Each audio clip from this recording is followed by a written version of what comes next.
Totoo ang balita, mainit talaga sa Pinas. Tulo ang pawis sa kilikili.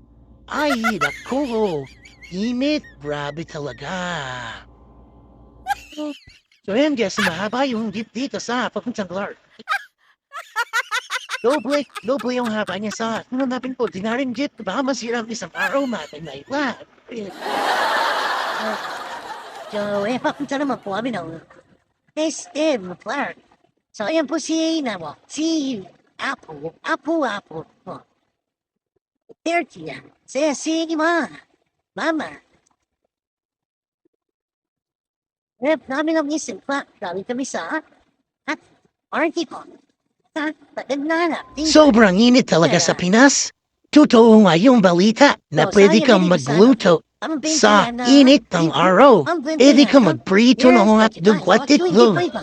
So ito habang bumabiyahe kami sa ng jeep, ay napakainit nga talaga. Punuan pa naman ng saray hanggat hindi puno ay hindi aandar. So ito nga at paus na ang masakay, pati kilikili ay kumutulo na. So ayan nga po, nagmamantiga na po latong sakay ay sobrang init talaga, grabe.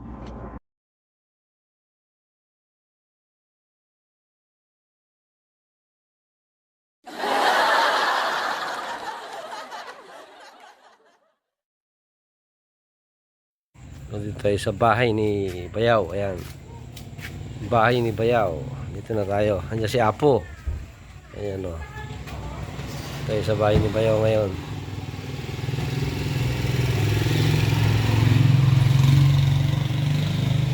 So, babaan mo natin maggamit. Ayan. Tayo sa Pampanga guys. Sige, mag-video ka na. So ito na si Apo. Ayan o. Apo.